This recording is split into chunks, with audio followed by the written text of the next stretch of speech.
ओम शांति। आज 11/5/2026 बाबांकर महावाक्य। मिठे बच्चे, बाबा आसती तुम को निज समान महिमा यज्ञ करने। बाबा आसती आमको निज समान महिमा यज्ञ करने। बाबांकर जहाँ सब महिमा रही ताहा एबे तुमे माने धारण करछ।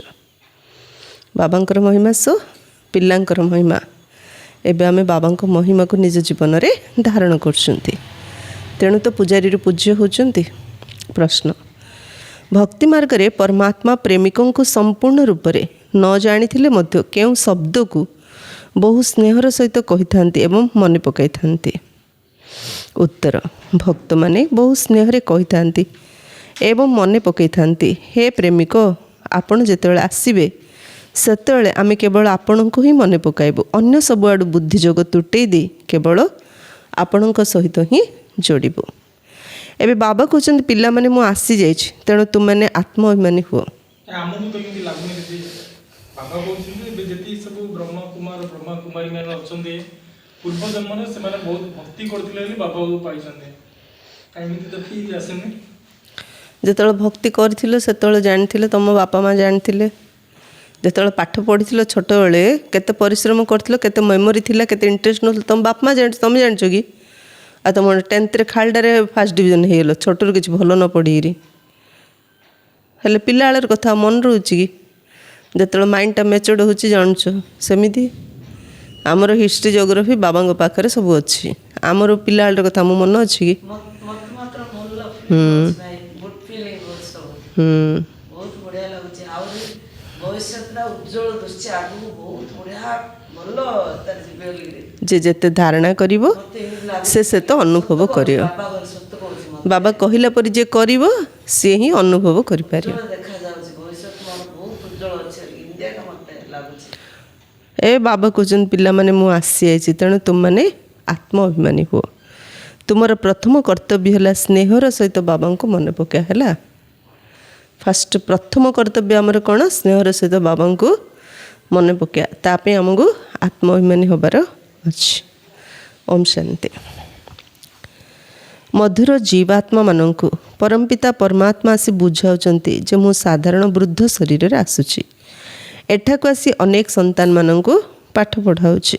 तेबे ब्रह्मा मुख वंशावली ब्राह्मण संतान मानक ही ज्ञान बुझाइबे, निश्चित मुख द्वारा ही बुझाइबे। तेबे काहा को बुझाइबे? कहउचंती पिल्ला माने तुमे माने मते भक्ति मार्ग रे डाकी आस, हे पतित पावन। विशेष करी भारत रे एवं सारा दुनिया रे समस्ते डाकुचंती। भारत ही पवित्र थिला, बाकी समस्ते शांति धाम रे थिले। पिल्ला मानकु एही कथा स्मृति रे रखिबा दरकार जे सत्ययुग त्रेता युग काहाकु कहा जाउची, द्वापर युग कली युग काहाकु कहा जाउची। से समय रे किए राजत्व करथिले? तुमମାନଙ୍କ बुद्धि यार पूरा ज्ञान रही। जेपरी बाबांक पाखरे रचनार आदि मध्य अंतर ज्ञान रही, सेपरी तुमମାନଙ୍କ बुद्धि रे मध्य एही ज्ञान रही। बाबा जो ज्ञान देउचंती सेही ज्ञान पिल्लाମାନଙ୍କ पाखरे मध्य रहिबा उचित। बाबा आसी पिल्लाମାନଙ୍କୁ निज समान करछंती। जतिकी महिमा बाबांकर रही सेतिकी महिमा पिल्लाମାନଙ୍କର मध्य अटे। बाबा तो पिल्लाମାନଙ୍କୁ अधिक महिमा संपन्न करछंती। सबु बेले स्मरण रख जे श्री बाबा एहांक द्वारा बुझाउछंती, ब्रह्मांक द्वारा बुझाउछंती।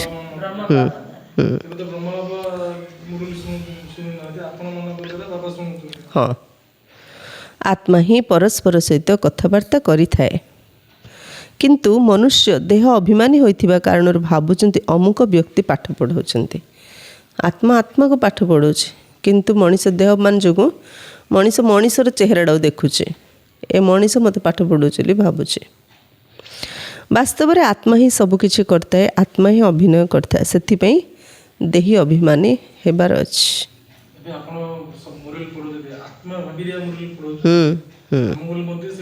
देखुछु आत्मा ही शुणुची, शुणिया पड़ियो। बारंबार निजको आत्मा मन करने को हेबो। जे पर्यंत निजको आत्मा मन आत्मा न भाविच से पर्यंत बाबा को मध्य स्मरण करि परिबो नाही। तेणु भूली जाउछ। तुमको पचरा जाउछ तुमे कार संतान? तुमे कहूच आमे शिव बाबांकर संतान ठू। विजिटर बुक ବା ଆଗନ୍ତୁକଙ୍କ ପୁସ୍ତିକାରେ ମଧ୍ୟ ଲେଖା ହୋଇଛି ତୁମର ପିତା କିଏ, ତେବେ ତୁରନ୍ତ ଲୌକିକ ପିତାଙ୍କର ନାମ କହିଥାନ୍ତି। ଭିଜିଟରମାନଙ୍କର ବୁକ୍ ମାନେ ଯେଉଁମାନେ ଫାଷ୍ଟ କୋର୍ସ କରନ୍ତି ତାଙ୍କ ହାତରେ ଗୋଟେ ବହି, ଗୋଟେ ବୁକ୍ ଗୋଟେ ଫିଲ୍ଅପ୍ କରାହେଉଛି, ଫର୍ମ ଗୋଟେ ଫିଲ୍ଅପ୍ କରାହେଉଛି। ସେଥିରେ ସେମାନଙ୍କୁ ପଚରା ହେଉଛି ତୁମ ଲୌକିକ ପିତାଙ୍କର ନାମ କ'ଣ। ଆଚ୍ଛା, ଏବେ ଆତ୍ମାର ପିତାଙ୍କ ନାମ କ'ଣ କୁହ।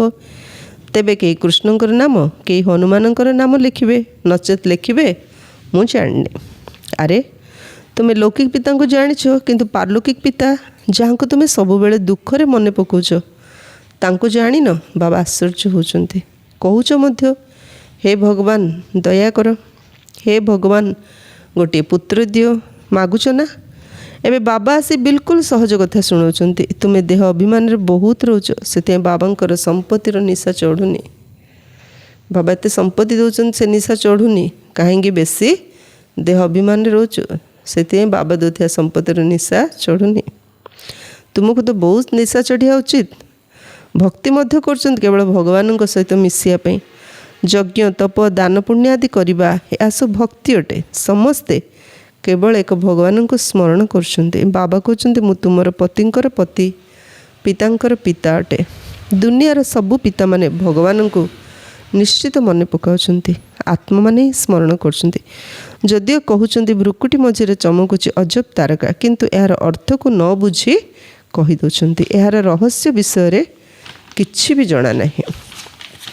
ତୁମେ ଆତ୍ମାକୁ ହିଁ ଜାଣିନାହ, ତେବେ ଆତ୍ମାର ପିତାକୁ କିପରି ଜାଣିପାରିବ? ସାକ୍ଷାତକାର ମଧ୍ୟ ଭକ୍ତି ମାର୍ଗରେ ହୋଇଥାଏ। ଭକ୍ତି ମାର୍ଗରେ ପୂଜା କରିବା ପାଇଁ ବଡ଼ ବଡ଼ ଲିଙ୍ଗ ରଖିଦେଇଛନ୍ତି, କାରଣ ଯଦି ବିନ୍ଦୁ ରୂପ ଦେଖାଇବେ ତେବେ କେହି ବୁଝିପାରିବେ ନାହିଁ। ଏହା ହେଉଛି ସୂକ୍ଷ୍ମ କଥା। ପରମାତ୍ମା ଯାହାଙ୍କୁ ଅଖଣ୍ଡ ଜ୍ୟୋତି ସ୍ୱରୂପ କହିଥାନ୍ତି, ଭାବୁଛନ୍ତି ତାଙ୍କର ରୂପ ବହୁତ ବଡ଼। ବ୍ରହ୍ମ ସମାଜର ସଦସ୍ୟମାନେ ଜ୍ୟୋତିକୁ ପରମାତ୍ମା କହିଥାନ୍ତି। ଦୁନିଆରେ କିଛି ଗୋଟେ ଚମତ୍କାର ଜିନିଷ ହେଇଥିବ, ହଁ ହଁ ଅଖଣ୍ଡ ଜ୍ୟୋତି। ମାନେ ମୋଷ୍ଟ ପାୱାରଫୁଲ। ଦୁନିଆରେ ଏକଥା କାହାକୁ ଜଣାନି ଯେ ପରମପିତା ପରମାତ୍ମା ବିନ୍ଦୁ ଅଟନ୍ତି, ତେଣୁ ଦ୍ୱନ୍ଦ୍ୱରେ ପଡ଼ିଯାଉଛନ୍ତି। ବିନ୍ଦୁ ପାଖରେ ଏତେ ଶକ୍ତି କୁଆଡ଼େ ଆସିବ? ବଡ଼ ମାନେ ବହୁତ ବଡ଼। କିଛି ଚମତ୍କାର କରିବ। ଦେବତାମାନଙ୍କୁ ମଧ୍ୟ ବଡ଼ ବଡ଼ ମୂର୍ତ୍ତି କରି ଦେଖାଇ ଦେଉଛନ୍ତି। ପାଣ୍ଡବମାନଙ୍କର ମଧ୍ୟ ବଡ଼ ବଡ଼ ମୂର୍ତ୍ତି କରି ଦେଖାଇ ଦେଉଛନ୍ତି। ପିଲାମାନେ ମଧ୍ୟ କହୁଛନ୍ତି ବାବା କାହାକୁ ସ୍ମରଣ କରିବୁ, ଆମେ ତ ଶୁଣିଥିଲୁ ସେ ବଡ଼ ଲିଙ୍ଗ ଅଟନ୍ତି, ତାଙ୍କୁ ହିଁ ସ୍ମରଣ କରାଯାଇଥାଏ। ତେବେ ବିନ୍ଦୁକୁ କିପରି ମନେ ପକାଇବୁ? ଆରେ ତୁମେ ଆତ୍ମା ମଧ୍ୟ ବିନ୍ଦୁ, ବାବା ମଧ୍ୟ ବିନ୍ଦୁ ଅଟନ୍ତି। ଆତ୍ମାକୁ ଡାକିଥାନ୍ତି, ତେଣୁ ସେ ନିଶ୍ଚିତ ଭ୍ରୁକୁଟିରେ ହିଁ ଆସି ବସିବ। ଭକ୍ତି ମାର୍ଗରେ ଯାହା ସବୁ ସାକ୍ଷାତକାର ଆଦି ହୋଇଥାଏ ସେସବୁ ହେଲା ଭକ୍ତି। ଭକ୍ତି ମଧ୍ୟ ଜଣଙ୍କର କରୁନାହାନ୍ତି, ବହୁତଙ୍କୁ ଭଗବାନ କରିଦେଇଛନ୍ତି। ଯେଉଁ ଭକ୍ତମାନେ ଭକ୍ତି କରୁଛନ୍ତି ସେମାନଙ୍କୁ ଭଗବାନ କିପରି କହିବା? ଯଦି ପରମାତ୍ମା ସର୍ବବ୍ୟାପୀ ବୋଲି କହୁଛନ୍ତି, ତେବେ ପୁଣି ଭକ୍ତି କାହାର କରୁଛନ୍ତି? ସେମାନେ ପୁଣି ଭକ୍ତି ମଧ୍ୟ ଭିନ୍ନ ପ୍ରକାରର କରୁଛନ୍ତି। ଇଆଡ଼େ କହୁଛନ୍ତି ଅଖଣ୍ଡ ଜ୍ୟୋତି, ସେପଟେ କହୁଛନ୍ତି ଭଗବାନ ସର୍ବବ୍ୟାପୀ। ସେଇଟା ଭକ୍ତି ଅନେକଙ୍କର କରୁଛନ୍ତି। ସବୁର କାରଣ ହେଉଛି ଧର୍ମଗୁରୁ ମାନେ। ସେମାନେ ଯେମିତି ରାସ୍ତା ଦେଖିଲେ ତାଙ୍କର ଫଲୋଅର୍ସ ମାନେ ମଧ୍ୟ ତାଙ୍କୁ ସେମିତି ହିଁ ଫଲୋ କରୁଥିଲେ। ଏସବୁର ମୁଖ୍ୟ କାରଣ ହେଉଛି ଶାସ୍ତ୍ର। ଧର୍ମଗୁରୁ ମଧ୍ୟ ସେ ଶାସ୍ତ୍ର ପଢ଼ିକି ସେଇ ଗୋଟେ ବୁକ୍ ହଁ ଥିଓରି ଡିଫରେଣ୍ଟ ଫର୍ମରେ ସବୁ ଆସୁଛି।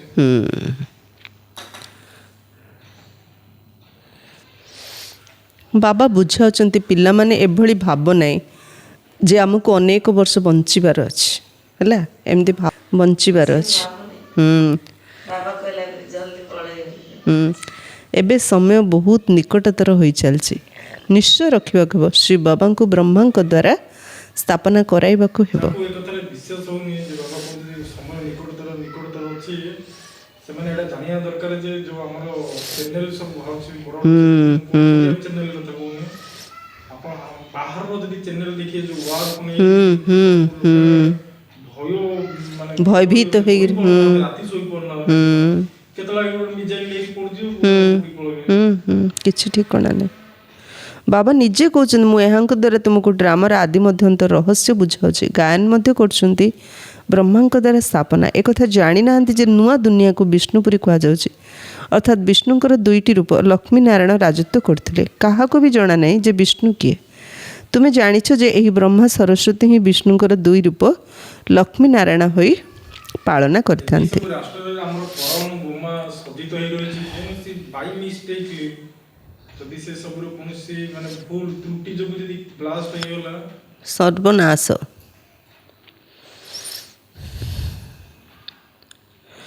କାହାକୁ ବି ଜଣା ନାହିଁ ଯେ ବିଷ୍ଣୁ କିଏ। ତୁମେ ଜାଣିଛ ଯେ ଏଇ ବ୍ରହ୍ମା ସରସ୍ୱତୀ ହିଁ ବିଷ୍ଣୁଙ୍କର ଦୁଇ ରୂପ ଲକ୍ଷ୍ମୀନାରାୟଣ ହୋଇ ପାଳନ କରିଥାନ୍ତି। ବ୍ରହ୍ମାଙ୍କ ଦ୍ୱାରା ସ୍ଥାପନା ବିଷ୍ଣୁପୁରୀ ଅର୍ଥାତ୍ ସ୍ୱର୍ଗର ପୁଣି ପାଳନ କରିଥାନ୍ତି। ତୁମମାନଙ୍କ ବୁଦ୍ଧିରେ ରହିବା ଦରକାର ବାବା ଜ୍ଞାନର ସାଗର ଅଟନ୍ତି, ମନୁଷ୍ୟ ସୃଷ୍ଟିର ବୀଜ ରୂପ ଅଟନ୍ତି। ସେ ଡ୍ରାମାର ଆଦି ମଧ୍ୟ ଅନ୍ତକୁ ଜାଣିଛନ୍ତି।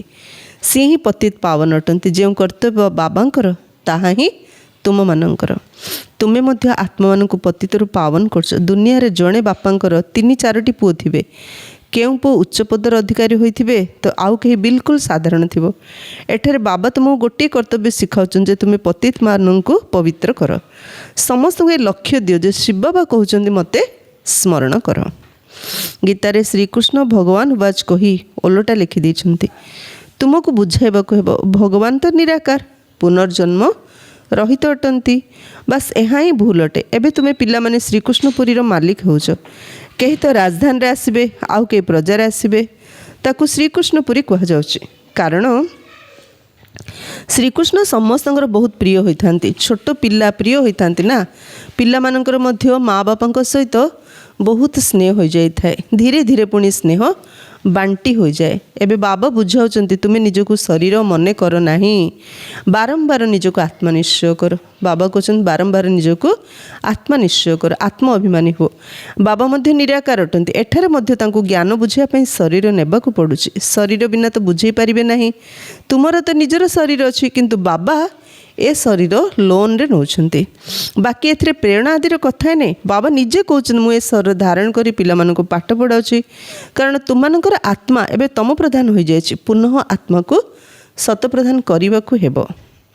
ଗାୟନ ମଧ୍ୟ କରୁଛନ୍ତି ପତିତ ପାବନ ଆସ, କିନ୍ତୁ ଅର୍ଥ ବୁଝୁନାହାନ୍ତି। ଏବେ ତୁମେ ବୁଝୁଛ ବାବା କିପରି ଆସି ପବିତ୍ର କରୁଛନ୍ତି। ଏକଥା ମଧ୍ୟ ତୁମେ ଜାଣୁଛ ସତ୍ୟ ଯୁଗରେ କେବଳ ଦୈବୀ ପରିବାର ଥିଲା। ତୁମେ ସ୍ୱର୍ଗକୁ ଚାଲିଯିବ। ବାକି ଏତେ ଗୁଡ଼ିଏ ଯେଉଁ ଦେଶ ସବୁ ରହିଛି ସେମାନଙ୍କର ଚିହ୍ନ ବର୍ଣ୍ଣ ନଥିବ। ସତ୍ୟ ଯୁଗରେ ଆମେ ଦେବତା ହେବା। ବାକି ଏତେ ଯେଉଁ ଦେଶ ଅଛି କୌଣସି ଦେଶର କୌଣସି ଚିହ୍ନ ବର୍ଣ୍ଣର ନା ଦେଶ, ନା କୌଣସି ଜାତି, ନା କୌଣସି ଧର୍ମ, ନା କୌଣସି ଭାଷା, ନା ଅନ୍ୟ କୌଣସି ପ୍ରକାର ଚେହେରା। କେବଳ ଦେବତା ଧର୍ମ, ଦୈବୀ ଚେହେରା, ଦୈବୀ ଗୁଣର ରାଜ୍ୟ ଥିବ ଗୋଟିଏ ଭାରତ। ଭାରତ ଭୂଖଣ୍ଡ ହିଁ ସ୍ୱର୍ଗ ହେବ। ପରମ ପିତା ପରମାତ୍ମା ହିଁ ଆସି ସ୍ୱର୍ଗର ସ୍ଥାପନା କରୁଛନ୍ତି। ଏବେ ନର୍କ ଦୁନିଆ ଅଟେ। ସବୁଠାରୁ ପ୍ରାଚୀନ ଏହି ଭାରତ ଖଣ୍ଡ ହିଁ ଅଟେ, ଯେଉଁଠାରେ ଦେବତାମାନଙ୍କର ରାଜ୍ୟ ଥିଲା ଏବେ ନାହିଁ। ଏଠାରେ ସେମାନଙ୍କର ମନ୍ଦିର ରହିଛି, ଚିତ୍ର ଅଥବା ମୂର୍ତ୍ତି ରହିଛି। ଏହା ଭାରତର ହିଁ କଥା ହେଲା। ଏ କଥା କୌଣସି ଭାରତବାସୀଙ୍କ ବୁଦ୍ଧିରେ ଆସୁନି ଯେ ଭାରତ ସ୍ୱର୍ଗ ଥିଲା। ଏହି ଲକ୍ଷ୍ମୀନାରାୟଣ ମାଲିକ ଥିଲେ। ସେ ସମୟରେ ଅନ୍ୟ କୌଣସି ଖଣ୍ଡ ନଥିଲା। ଏବେ ତ ଅନେକ ଧର୍ମ ହୋଇଗଲାଣି। ଭାରତବାସୀ ଧର୍ମଭ୍ରଷ୍ଟ, କର୍ମଭ୍ରଷ୍ଟ ହୋଇଯାଇଛନ୍ତି। ଶ୍ରୀକୃଷ୍ଣଙ୍କୁ ଶ୍ୟାମ ସୁନ୍ଦର କହିଦେଉଛନ୍ତି, କିନ୍ତୁ ଅର୍ଥ କିଛି ହେଲେ ବୁଝୁନାହାନ୍ତି। ଶ୍ରୀକୃଷ୍ଣ କେତେ ଫାଇନ୍, ମାନେ ଚରିତ୍ର ବହୁତ ଫାଇନ୍, କିନ୍ତୁ ତାଙ୍କୁ ଗୋଟେ ଅଲଗା ଗୋଟେ କଳା ଗୋଟେ ଦେଖାଯାଉଛି। ହଁ, କାହିଁକି ମାନେ ଶ୍ରୀକୃଷ୍ଣ ଆକ୍ଚୁଆଲି ଶ୍ରୀକୃଷ୍ଣ ତାଙ୍କର ପୂର୍ବଜନ୍ମରେ କଳିଯୁଗର ସାଧାରଣ ମାନବ ଥିଲେ। ତାର ପରଜନ୍ମରେ ସତ୍ୟଯୁଗର ପ୍ରଥମ ରାଜକୁମାର ହେଲେ। ତେଣୁ ସେ ସଙ୍ଗମକୁ ଶ୍ୟାମଳ ଆଉ ସୁନ୍ଦର ଦେଖିଦେଲେ। କିନ୍ତୁ ଏକଥା କିଏ ବୁଝୁଛନ୍ତି କି? କେହି ବି ବୁଝୁନାହାନ୍ତି। ବାବା ସେ ସବୁ କଥା ଆମକୁ ବୁଝାଉଛନ୍ତି। କିନ୍ତୁ ଶ୍ରୀକୃଷ୍ଣ କଳିଯୁଗର ଲାଷ୍ଟ ଆଡକୁ ତ ପତା ସଙ୍ଗମରେ ନା ସଙ୍ଗମରେ ପୁରୁଷାର୍ଥ କଲେ, ସଙ୍ଗମରେ ନା ଶ୍ୟାମଳରୁ ସୁନ୍ଦର ହେଲେ ତ ତାଙ୍କୁ କହିଦେଲେ ଶ୍ୟାମ ସୁନ୍ଦର। କିନ୍ତୁ ପତିତ ହେଇଯାଇଛନ୍ତି।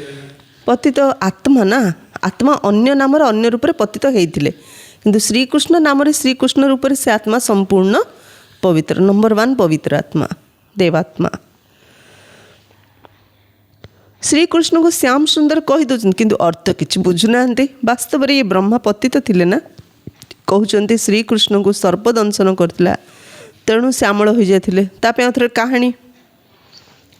ସାପ ଉପରେ ଯାଇ ଖେଳିଲେ ବଲ୍ ଆଣିବା ପାଇଁ, ସାପ ମାରିଦାରୁ କଳା ହେଇଗଲେ। କେଉଁ ସାପ? ଏ 5 ବିକାରର ସାପ ଯେତେବେଳେ ମାରିଲା କଳା ହେଇଗଲେ। ତେଣୁ ବାବା କ'ଣ କହୁଛନ୍ତି, ତେବେ ସେ ତ ସତ୍ୟଯୁଗର ରାଜକୁମାର ଥିଲେ, ସିଏ ପୁଣି କିପରି କଳା ହେଲେ? ଏବେ ତୁମେ ଏସବୁ କଥାକୁ ବୁଝୁଛ। ଶ୍ରୀକୃଷ୍ଣଙ୍କର ମା ବାପା ମଧ୍ୟ ଏବେ ପାଠ ପଢ଼ୁଛନ୍ତି। ଶ୍ରୀକୃଷ୍ଣ ତାଙ୍କର ମା ବାପାଙ୍କ ଠାରୁ ମଧ୍ୟ ଉତ୍ତମ ବୋଲି ଗାୟନ ରହିଛି। ମା ବାପାଙ୍କର ନାମ ଏତେ ବିଖ୍ୟାତ ନୁହେଁ। ନଚେତ୍ ଯେଉଁ ମା ବାପାଙ୍କ କୋଳରେ ଏଇଭଳି ସନ୍ତାନ ଜନ୍ମ ହେଲେ ସେଇ ମା ବାପା ମଧ୍ୟ ସମସ୍ତଙ୍କର ପ୍ରିୟ ହେବା ଉଚିତ, କିନ୍ତୁ ଏପରି ନୁହେଁ। ଠାରୁ ମଧ୍ୟ ଆଗକୁ ପଳେଇଲେ ହଁ, ଅଧିକ ମହିମା, କୃଷ୍ଣଙ୍କର ମହିମା ଅଧିକ ନା, ତାଙ୍କ ବାପା ମାଙ୍କର ପରମାତ୍ମାଙ୍କର ମହିମା ଏତେ ଅଧିକ ନୁହେଁ। ନାଇଁ ନାଇଁ, କହିବାର ଉଦ୍ଦେଶ୍ୟ ଶ୍ରୀକୃଷ୍ଣଙ୍କୁ ଯିଏ ଜନ୍ମ ଦେଇଛନ୍ତି ତାଙ୍କର ଏତେ ମହିମା ନାହିଁ, ଶ୍ରୀକୃଷ୍ଣଙ୍କର ଯେତିକି ମହିମା। ପରମାତ୍ମା ତ ସମସ୍ତଙ୍କର ପିତା। ତ ଶ୍ରୀକୃଷ୍ଣଙ୍କର ମହିମା ବେଶୀ। ଶାସ୍ତ୍ରରେ ଶ୍ରୀକୃଷ୍ଣଙ୍କ ମହିମା ଅଛି, ତାଙ୍କ ବାପା ମାଙ୍କର ଏତିକି ମହିମା ନାହିଁ। ଶାସ୍ତ୍ର କଥା ହିଁ ବାବା କହୁଛନ୍ତି। ପରମାତ୍ମା ବାପା ନାଇଁ, ପରମାତ୍ମା ବାପା ନାହିଁ, ପରମାତ୍ମାଙ୍କର ତ ମହିମା ଅଛି। ଶରୀରକୁ ଜଣେ ଜନ୍ମ ଦେଲା ବାପା ମା ଅଛନ୍ତି ନା, ସେମାନଙ୍କର ଏତେ ମହିମା ନାହିଁ। ଲୌକିକ ବାପା ମା କଥା ବାବା କହୁଛନ୍ତି। ନଚେତ୍ ଯେଉଁ ବାପା ମାଙ୍କ କୋଳରେ ଏହିଭଳି ସନ୍ତାନ ଜନ୍ମ ହେଲେ ସେଇ ମା ବାପା ମଧ୍ୟ ସମସ୍ତଙ୍କର ପ୍ରିୟ ହେବା ଉଚିତ, କିନ୍ତୁ ଏପରି ନୁହେଁ। ସାରା ମହିମା ରାଧାକୃଷ୍ଣଙ୍କର ହିଁ ହେଉଛି, ମା ବାପାଙ୍କର କିଛି ମହିମା ନାହିଁ। ତୁମ ବୁଦ୍ଧିରେ ଜ୍ଞାନ ରହିଛି, ଜ୍ଞାନ ହେଲା ଦିନ, ଭକ୍ତି ହେଲା ରାତ୍ରି। ଭକ୍ତି ରୂପୀ ଅନ୍ଧକାର ରାତିରେ ଧକ୍କା ଖାଇ ଚାଲିଛନ୍ତି। ଏବେ ପିଲାମାନଙ୍କୁ ବୁଝାଯାଉଛି, ଘର ଗୃହସ୍ଥରେ ରୁହ, ଏହି ସେବା ମଧ୍ୟ କର। କାହାକୁ ବି ବୁଝାଅ ଯେ ତୁମେ ଏକମାତ୍ର ପରମାତ୍ମା ପ୍ରେମିକଙ୍କର ଅଧା କଳ୍ପ ପ୍ରେମିକା ଅଟ। ଭକ୍ତି ମାର୍ଗରେ ସମସ୍ତେ ତାଙ୍କୁ ମନେ ପକାଉଛନ୍ତି, ତେଣୁ ସମସ୍ତେ ପ୍ରେମିକା ହେଲେ ନା, କିନ୍ତୁ ପ୍ରେମିକଙ୍କୁ ଭଲ ଭାବରେ ଜାଣିନାହାନ୍ତି। ବହୁ ସ୍ନେହରେ ମନେ ପକାଉଛନ୍ତି, ପ୍ରେମମୟ ତୁମେ ଯେତେବେଳେ ଆସିବ ମୁଁ କେବଳ ତୁମକୁ ହିଁ ସ୍ମରଣ କରିବି, ଅନ୍ୟ ସବୁଆଡ଼ୁ ବୁଦ୍ଧି ଯୋଗ ତୁଟେଇ ତୁମ ସହିତ ଯୋଡ଼ିବି। ଏହିଭଳି ଗୀତ ଗାଉଥିଲୁ ନା, କିନ୍ତୁ ବାବାଙ୍କ ଠାରୁ ଆମକୁ କି ସମ୍ପତ୍ତି ମିଳୁଛି ଏକଥା କାହାକୁ ଜଣାନାହିଁ। ଏତେ ଭଲ ପାଉଛନ୍ତି ପ୍ରଭୁ, ଆପଣ ଆସିଲେ ଆପଣ ସେଇଟା କାହାକୁ ବୁଦ୍ଧି ଲଗେଇବିନି, କିନ୍ତୁ କାହିଁକି ଏତେ ସ୍ନେହରେ ଡାକୁଛନ୍ତି ଭାବୁଛନ୍ତି, ତାର ଅର୍ଥ ରହସ୍ୟ ମଧ୍ୟ କାହାକୁ ଜଣାନାହିଁ। ଏବେ ବାବା ବୁଝାଉଛନ୍ତି, ତୁମେ ଦେହୀ ଅଭିମାନୀ ହୁଅ। ବାବାଙ୍କୁ ସ୍ମରଣ କରିବା ତୁମମାନଙ୍କର ପ୍ରଥମ କର୍ତ୍ତବ୍ୟ। ବାବାଙ୍କୁ ମନେ ପକାଇବା ହେଉଛି ଆମର ପ୍ରଥମ କର୍ତ୍ତବ୍ୟ। ଆମେ ଯେମିତି ଘରର କାମ ଫାଷ୍ଟ, ବିଲର କାମ ଫାଷ୍ଟ, ସକାଳୁ ଉଠିଲେ ପୂଜା କରିବା ଫାଷ୍ଟ ବୋଲି ଭାବୁଛନ୍ତି, ସବୁଠୁ ଫାଷ୍ଟ ହେଉଛି ବାବାଙ୍କୁ ମନେ ପକାଇବା। ପୁତ୍ର ସର୍ବଦା ପିତାଙ୍କୁ ଏବଂ କନ୍ୟା ମାତାଙ୍କୁ ମନେ ପକାଇଥାନ୍ତି। ସମବର୍ଗୀୟ ଅଟନ୍ତି ନା। ପୁତ୍ର ଭାବିଥାଏ ମୁଁ ପିତାଙ୍କର ଉତ୍ତରାଧିକାରୀ ବି। ଝିଅ କ'ଣ କେବେ ଏମିତି କହିବ ଯେ ମୁଁ ଉତ୍ତରାଧିକାରୀ ବି? ସିଏ ତ ଭାବିଥାଏ ମୋତେ ବାପ ଘରୁ ଶାଶୁ ଘରକୁ ଯିବାକୁ ହେବ, ନାଇଁ କି? ଏବେ ତୁମର ନିରାକାର ଏବଂ ସାକାର ଦୁଇ ପିତାଙ୍କର ଘର ଅଛି। ଡାକୁଛନ୍ତି ମଧ୍ୟ, ହେ ପରମପିତା ପରମାତ୍ମା ଦୟା କର, ଦୁଃଖ ହରଣ କରି ସୁଖ ଦିଅ, ଆମକୁ ମୁକ୍ତ କର, ଆମର ପଥ ପ୍ରଦର୍ଶକ ହୁଅ। କିନ୍ତୁ ତାର ଅର୍ଥ ବଡ଼ ବଡ଼ ବିଦ୍ୱାନ ଆଚାର୍ଯ୍ୟ ମଧ୍ୟ ଜାଣିନାହାନ୍ତି। ବାବା ତ ସମସ୍ତଙ୍କର ମୁକ୍ତିଦାତା ଅଟନ୍ତି, ଡାକୁଛନ୍ତି ମାତ୍ର ବାବା ହିଁ ମୁକ୍ତିଦାତା ବୋଲି କିଏ ଜାଣିନାହାନ୍ତି। ଆଉ ମୁକ୍ତି କେମିତି ଦେଉଛନ୍ତି, କେବେ ଆସୁଛନ୍ତି, ଏକଥା ମଧ୍ୟ କାହାକୁ ହେଲେ ଜଣା ନାହିଁ। ସିଏ ହିଁ ସମସ୍ତଙ୍କର କଲ୍ୟାଣକାରୀ ଅଟନ୍ତି, କିନ୍ତୁ ସେମାନେ ତ ନିଜର ହିଁ କଲ୍ୟାଣ କରିପାରୁନାହାନ୍ତି, ତେବେ ଅନ୍ୟର କଲ୍ୟାଣ କ'ଣ କରିବେ? ଏଠାରେ ବାବା କହୁଛନ୍ତି, ମୁଁ ଗୁପ୍ତ ରୂପରେ ଆସୁଛି। ଖୁଦା ଦୋସ୍ତ କାହାଣୀ ଶୁଣିଛ ନା? ତେବେ ଏହା କଳିଯୁଗ ଏବଂ ସତ୍ୟଯୁଗ ମଧ୍ୟରେ ପୋଲ ସଦୃଶ ଅଟେ। ତୁମକୁ ସେ ପାରିକୁ ଯିବାକୁ ହେବ। ଆମେ କଳିଯୁଗରେ ଏପଟେ ଅଛି, ଏବେ ସଙ୍ଗମର ପୋଲରେ ଚାଲିছে, ଆମକୁ ଏବେ ପୋଲ ଦେଇକିରି ସତ୍ୟଯୁଗକୁ ଯିବାର ଅଛି। ତେବେ ଖୁଦା ତ ପିତା ଅଟନ୍ତି, ସାଥୀ ମଧ୍ୟ ଅଟନ୍ତି, ମାତା ପିତା ଶିକ୍ଷକର ଅଭିନୟ ମଧ୍ୟ କରୁଛନ୍ତି। ଏଠାରେ ତୁମକୁ ସାକ୍ଷାତକାର ହେଉଛି, ତେଣୁ ଯାଦୁ ଯାଦୁ ବୋଲି କହିଦେଉଛନ୍ତି। କେତେ ଭକ୍ତି କଲେ ସାକ୍ଷାତକାର ହେଉଥିଲା, କିନ୍ତୁ ବାବା ଥିଲାବେଳେ ଯିଏ ଆସୁଥିଲା ସେ ସାକ୍ଷାତକାର କରୁଥିଲା। ସେଥିପାଇଁ ଭାବୁଥିଲେ ଏ କ'ଣ ଏଠି ଯାଦୁ କରିଦେଉଛନ୍ତି, ଏମିତି ଭାବୁଥିଲେ। ସାକ୍ଷାତକାର ତ ନୌଦା ଭକ୍ତି କରୁଥିବା ଭକ୍ତ ଆତ୍ମାଙ୍କୁ ମଧ୍ୟ ହୋଇଥାଏ। ସେମାନେ ବହୁତ ନିଷ୍ଠାବାନ ଭକ୍ତ ଅଟନ୍ତି। ସୁଟ୍ କରି ଆସିଲା ଆଡ଼ୁ ସେ ତାର ଇଷ୍ଟ ଦେବ ରୂପରେ ତାଙ୍କୁ ଦେଖିଲା। ଆଉ ସେ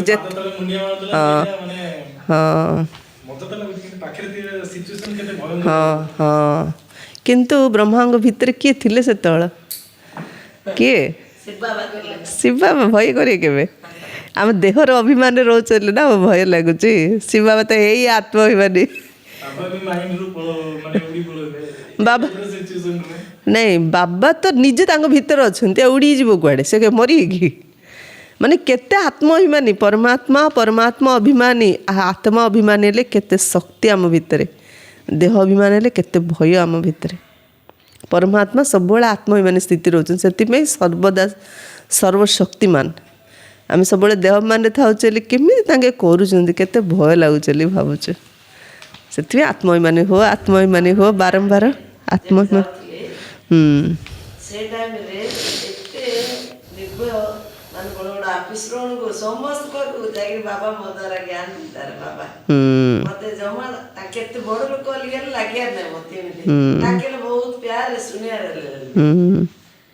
बहुत खुशी लागिया बाबा ज्ञान दे तो साक्षात्कार तो नौदा भक्ति करथिया भक्त आत्मा को मध्य होइथा से बहुत निष्ठावान भक्त अंडती कही था दर्शन दियो नचित गला काटिदेबू तेबे जे साक्षात्कार होता है यह नौदा भक्ति कहुए किंतु एठार नौदा भक्तिर कथा नहीं घरे बसी बसी मध्य बहुत साक्षात्कार हो जाउछि दिव्य दृष्टि चाबी मो पाखरे अछि अर्जुन को मध्य दिव्य दृष्टि देइथिलि ना ए विनाश को देख निजर राज्य को मध्य देख एबे मते मने पकाओ तेबे एही भली हेबो एबे तुमे जानुछ विष्णु किए मंदिर तैयारी करथिया व्यक्ति निजे ही जानना विष्णु मंदिर जे तैयारी कर से निजे ही जाननी विष्णु किए विष्णु द्वारा पालना चारि भुजा अर्थ ही है दुई भुजा पुरुषर एवं दुई भुजा स्त्रीर विष्णुंकर दुई रूप लक्ष्मी नारायण बाबा विषय ना विष्णु विषय प्रथमे बाबा आकर्षण थिला बहुत आसुतिले आरंभ समय सारा अगणा भरी जाउथिला जज मजिस्ट्रेट प्रभृति समस्त आसुतिले पुणी विकार पई झगड़ा आरंभ होला कहबाकू लागिले जदि संतान हेबे नै तबे सृष्टि किपरि चलिबो सब असर मोर माने दीदी माने भणी माने कोइ करजंदी हां स्टार्टिंग रे जतन ज्ञान सुनु पूरा गां रे जा उठी पड़े होते ना एटा ब्रह्मा बाबांकर अनुभव कहउछंती ब्रह्मा बाबा थिला बेले जज मजिस्ट्रेट बड़ बड़ ऑफिसर माने आसी पूरा तांकर अगणाटा पूरा भर्ती बड़ बड़ लोक ने शिक्षित लोक माने धनी लोक माने पूरा अगणा भर्ती शुणुले किंतु जेमिति पवित्रतार कथा कहिले सेतेबेले विकार तो सृष्टि वृद्धि हेबा विकार तो सृष्टि वृद्धि प्राप्त होबार नियम अटे गीतार कथा मध्य भूली गले जे काम विकार महाशत्रु अटे ता उपरे विजय प्राप्त करिया हबो कहबाकू लागिले जदि स्त्री पुरुष दुई जन एकाठी आसुचंती तेबे तांको ज्ञान दियो जन को दियोनी किंतु दुई जन जक आसिले तो दिया जिवो ना तमे पवित्र कहउछ एबे तांको को दी जन जे आसी शुणंतु हेले बिसे पवित्र ये हेले बाबा कहउछन दी जन जे आसिले तो जन आसियो नेले कोन ज्ञान शुणेनी भगवान शुणे ना नहीं देख दुई जन को एकाठी ज्ञान देले मध्य कहीं तो ज्ञान को ग्रहण करुच्ची आउ कहीं ग्रहण करना ए मुंड मरे फास्ट खाली भाई माने पूरा फुल हॉल फुल खाली भाई माने बसते आम कौन खोली खाली भाई मैंने आसुँच एथर जी जे भाई मैंने आसुँच घर मानक जाई स्त्री मानक ज्ञान शुणा जेते भाई आसते समस्त घर जा स्त्री मानक शुणिला आड़ू स्त्री मैंने आसिले धीरे धीरे भाई जा रहीगले आ कौन कर क्या आम चाहूँ समस्त आसतु तार इंटरेस्ट के नेले ना जदि भाग्य नथिबो तेबे कौन करा जाई परिबो जणे हंस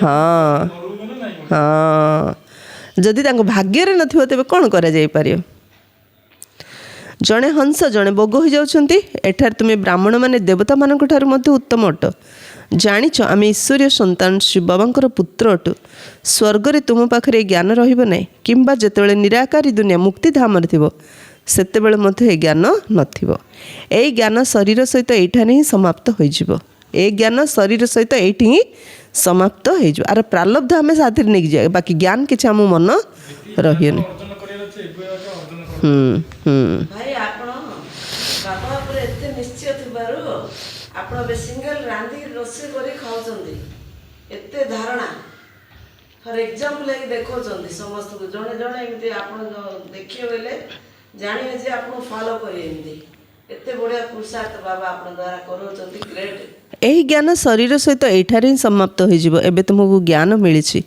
एकमात्र बाबा ही पाठ पढ़ाउछंती एबे ए खेल समाप्त होछि समस्त अभिनेता माने एठारे उपस्थित अछंती बाबा मध्य आसछंती ऊपर थिबा आत्मा माने मध्य धीरे धीरे आसछंती जेतेबेले समस्त आसी जिवे सेतेबेले विनाश हो जिवो पुणी समस्त को बाबा साथी रे नै जिवे हाँ हाँ सेथिया ना जनसंख्या बढ़ी बढ़ी चलछि किन बढ़ुचंती ऊपर थी आत्मा माने आस्यर तो जनसंख्या बढ़ी बढ़ी चलछि लास्ट बाबा समस्त साथी रे नै जाउछंती समस्त जीवाको हेबो ए पतित दुनियार विनाश तो निश्चित हेबो सब जगह आसे सब जगह जीवे अच्छा मीठे मीठे सिक्के लधे बच्चों प्रति माता पिता बाप दादा का याद प्यार और गुड मॉर्निंग रूहानी बाप की रूहानी बच्चों को नमस्ते। हम रूहानी बच्चों की रूहानी बाप दादा को याद प्यार गुड मॉर्निंग और नमस्ते नमस्ते नमस्ते। धारणा पाई मुख्य सारांश पतितर पावन करियार धंदा जहाँकि बाबांकर अटे से धंदा मध्य करने को हेब समस्त लक्ष्य देवाक हेब जे बाबा को मन पका एवं पवित्र हो। आमर मुख्य काम मुख्य कर्तव्य मुख्य धंदा है बाबा को याद करिया। सेकेंड यही ब्राह्मण जीवन देवता मान उत्तम जीवन अटे। यही निशार रहा हेब बुद्धिर जोग अन्य सबुआड़ तुटाई एकमात्र प्रेमिक बाबा को ही मन पकेबाकू हेब। बर बाबा को याद करिया बाबा को याद कले आम समर्थ आत्मा हो सबू कार्य आम सफलता निश्चय मिले 100% ग्यारंटी।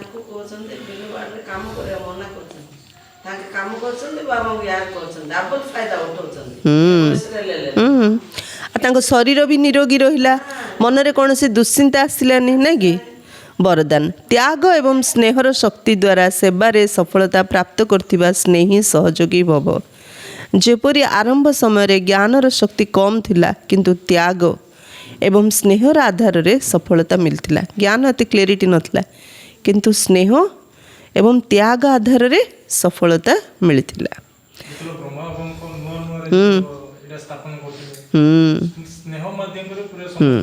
स्नेह और त्याग ना बुद्धि रे राति दिन बाबा प्रति एवं यज्ञ प्रति लगन रोथिला। अंतर बाहर थिला बाबा एवं यज्ञ समस्त बाबा प्रति और यज्ञ प्रति बहुत लगन थिला। समस्त हृदय बाहर थिला खाली बाबा और यज्ञ। आ मुरली मध्य तो बाबा समय ना हाँ हाँ फाउंडेशन घर फाउंडेशन सत्य जुगर फाउंडेशन पैसा नथले फाउंडेशन पक्का कर दियो तापर जेबे पैसा अब घर करी कर जो मात्र राजा क्वालिटी रो राजा क्वालिटी रो विशेषता कौन माने शिव बाबा उत्तर रही जमी सेवा करछंती ना ब्रह्मा बाबा प्रत्यक्ष रूप रे रही शिव बाबा बाबा को पे सेवा करछन सेडा ग्रेट ग्रेट। यही स्नेह ही समस्त को सहयोगी करदेला। बाबा माँ परी समस्त स्नेह दौले आम चाहूँ ना सेवार सफलता स्नेह ही समस्त को सहयोगी करदेला। खाली स्नेह दीपद कथा समस्त आम सब दे दौरान ना नहीं भौणी मैंने एत पाठ पढ़ना एत दुनिया लोक केते पंडित शिक्षित बुद्धिवान ज्ञानवान ता तुलन कौन सबू भौणी मैंने एतिकी हेले मध्य स्नेह भाई भौणी कहीकि दीपद कथा कहीदेले मालामाल कर दौरान आश्रम रे आणिकी समस्त कौन दरकार स्नेह दरकार। कहीं दुनिया स्वार्थपर क्या सहित काउटी हसिया गले कष्ट मुँह चेहरा देखी जड़े जन को एमती चलती ना नहीं दुनिया ए तेणु बाबा कौन कहते यही स्नेह ही समस्त सहयोगी करदेला। यही शक्ति आधार रे ही सेवा केन्द्र गुड़िक गढ़ी उठिला। यही शक्ति आधार स्नेहर शक्ति आधार रे सेवा केन्द्र गुड़िक गढ़ी उठिला। साकार स्नेह आधार रे ही मनमना भाव स्थिति स्थित हो जाउथिले। साकार स्नेह ही सहयोगी करदेला। साकार स्नेह ही समस्त को सहयोगी करदेला। एबे भी त्याग एवं स्नेहर शक्तिर वायुमंडल चारिआडे सृष्टि कर तेबे सफलता मिल जाव। त्याग कर समस्त को स्नेह दियो ताहले बाबा कहले सफलता निश्चय मिल। नहीं बाबा सहित स्नेह सहित आत्मा मान सहित स्नेह रखा पड़ो। का घृणा करिया होबनी ईर्ष्या करिया होबनी क्रोध करिया होबनी डिस्टर्ब होबनी का डिस्टर्ब करिया होबनी समस्त तो स्नेह रे चलिया ताहले सफलता निश्चय मिले। मो पाखे किसी क्वालिटी ना मुझे किसी करें मत होनी मत बुझुनी मत आसुनी मु खाली स्नेह रे समस्त सहित व्यवहार करीना तुम 4 जन पारे जो 4टा क्वालिटी अच्छी मो सेवार लगेदेव हेला ना मोर काम सफलता ना नहीं। ए माँ कौन कर घरे स्नेह रांधि बाड़ी समस्त खाया देदेले घरे जिते जन था माँ सब कम समस्त कर दौरान हाँ एक्टिंग कर से स्नेह बांटवा ना निज देह भी भल लगे निज मन भी भल लगे ସମସ୍ତେ ଆମକୁ ଭଲ ପାଇବେ ଆମେ ସମସ୍ତଙ୍କୁ ଭଲ ପାଇବା ଜୀବନଟା ବାହା ବଢ଼ିଆ ଆମର ଜୀବନ ବୋଲି ଭାବିବା ଖୁସି ଆସିବ।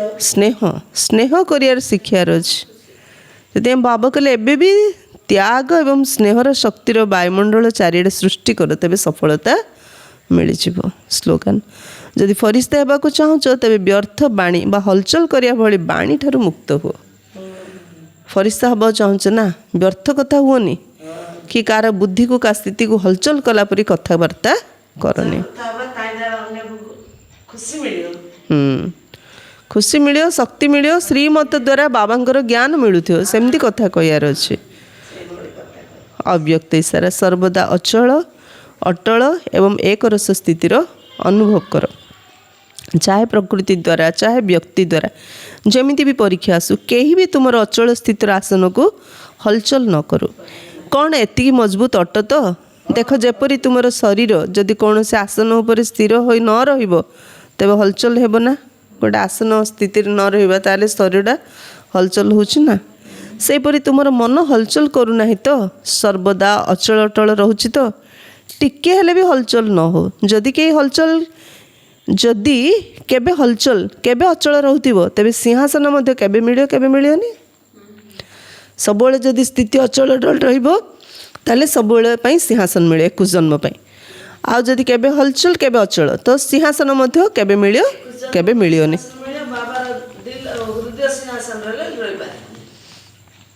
ସେଥିପାଇଁ ସବୁବେଳେ ନିଜ ସ୍ଥିତିକୁ ଅଚଳ ଅଟଳ ଏବଂ ଏକରସ ସ୍ଥିତି ରଖିବାର ଅଛି ଆଚ୍ଛା ଓମ୍ ଶାନ୍ତି।